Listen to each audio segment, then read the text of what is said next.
Women regretting feminism. Additionally, there's the story of a 50-year-old woman who shared her journey. She mentioned having achieved 3 degrees and significant success as an entrepreneur and CEO.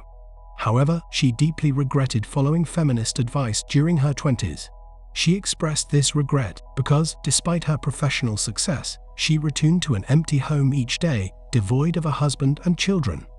This left her with a sense of unhappiness and a feeling that she had made a significant error. Loneliness and frustration had settled in, compounded by the realization that, at 50, the opportunity to find a life partner and have children had significantly dwindled. She felt that her life lacked meaning and purpose, and she couldn't see anything beyond her work. She longed for companionship, someone to share vacations, birthdays, and life's ups and downs with. She observed people around her who had families, enjoying their time together, nurturing their relationships, witnessing their children's growth, and experiencing the abundance of love in their lives. Advice for younger women. Given these stories, if I were to offer advice to younger women, it would be this. In your youth, consider choosing a life partner and settling down. Your youthful years are when beauty and age are on your side. However, as time passes, these advantages may diminish. Some women in their late 30s or early 40s may still wish to settle down and have children, but they should be aware that age can be a limiting factor, and the window of opportunity may begin to close. Your biological clock is ticking away, and you may encounter various challenges like high-risk pregnancies. In many cases, IVF therapy becomes necessary to facilitate conception. For younger women, it's crucial to focus on a man's future prospects rather than his immediate financial status. It's rare to find a millionaire partner at the age of 23. Such individuals often appear in their late 30s or early 40s. So, if you're looking to build a life, seek out someone with a promising future. Men tend to take a keen interest in a woman's background. What does her history look like? Does she have a string of past relationships? Men need to bring value to the table and cultivate their own identities. If a woman chooses to prioritize her career, climbing the corporate ladder, and then decides at 42 that she's ready for motherhood, she might struggle to find a partner, as many men may not be interested. Women must maintain their value and offer something valuable to men.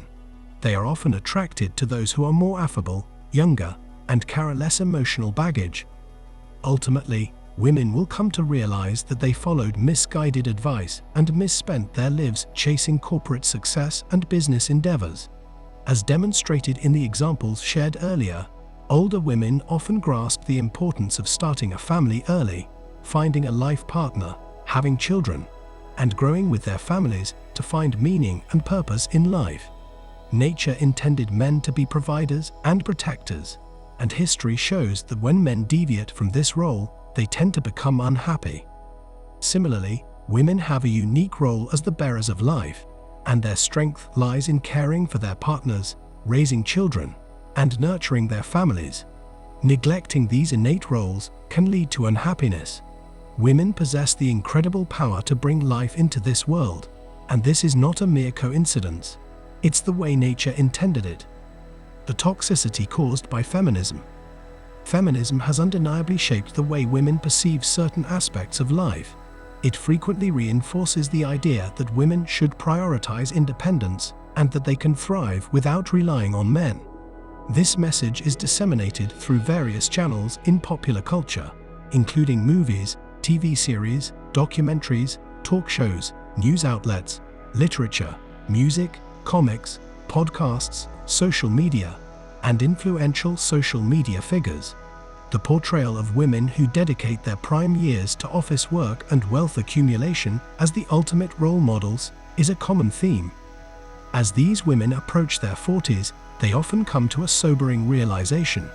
Their biological clocks are ticking, and the prospect of having children becomes increasingly unlikely. Despite their repeated declarations of not needing men in their lives, the passing years reveal a growing sense of purposelessness. The companies they have dedicated themselves to over the years don't reciprocate the loyalty. They can be laid off or let go at any moment. This was particularly evident in the recent tech layoffs experienced in the United States and subsequently across the globe. It's only at this point, when they recognize they cannot turn back time and start anew, that they grasp the extent of their life choices. They come to terms with the realization that they've squandered their lives primarily in the pursuit of money, wealth accumulation, investments, and climbing the corporate ladder. They may have substantial sums in their bank accounts, but they lack someone to share it with. Their investments seem to have no purpose beyond accumulating more wealth. They have no children to pass their assets or their wisdom and life experiences to. Their lives have been centered around earning money, and while that's an accomplishment, it raises the question, what next? Many others follow a similar path. When these individuals pass away, they quickly fade from memory in a matter of days and months. Their graves often remain untouched, with no visitors to pay their respects. Even the companies they dedicated their lives to swiftly replace them, often within just a month or two. While they may have had co-workers and friends, everyone is engrossed in their own lives, creating cherished memories with their partners and children. It's therefore of utmost importance for women in the modern world to recognize that life isn't solely about pursuing wealth, building businesses, and ascending the corporate hierarchy. Women possess the advantage of opting out of these pursuits and still leading fulfilling lives alongside partners who are content as providers. They find even greater happiness when they become mothers, bring beautiful children into the world, and together they nurture their families. Why traditional gender roles worked? There seems to be a rationale behind the past's greater overall happiness. People used to adhere to specific life roles and refrained from chasing pursuits they weren't inherently meant for. Imagine a modern woman named Sarah. She's highly ambitious, career-oriented, and is determined to break the glass ceiling in her corporate job. She's worked tirelessly, climbing the corporate ladder and earning a substantial income. She's financially independent, and she's proud of her accomplishments.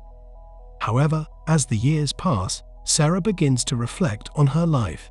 She realizes that her pursuit of success has left little time for personal relationships. She's in her late 30s, single, and hasn't had the opportunity to start a family.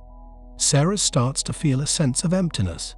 Despite her professional success, she longs for the companionship of a loving partner and the experience of being a mother. She begins to question whether the relentless pursuit of her career was truly worth it. In contrast, Sarah's friend Emily, who followed a more traditional path, got married in her 20s and had children. While she may not have achieved the same level of career success as Sarah, Emily enjoys a fulfilling family life. She and her husband are both content with their roles, and they find immense joy in raising their children together. I sincerely hope that modern women can discern that feminism might be promoting ideals that won't necessarily lead to long-term happiness in their lives. And that's it for today on Sigma Traits. Make sure you hit that like button, smash that subscribe button, and don't forget to ring that notification bell so you can be the first to know when my new video drops. Let us know your thoughts in the comments below. See you all tomorrow.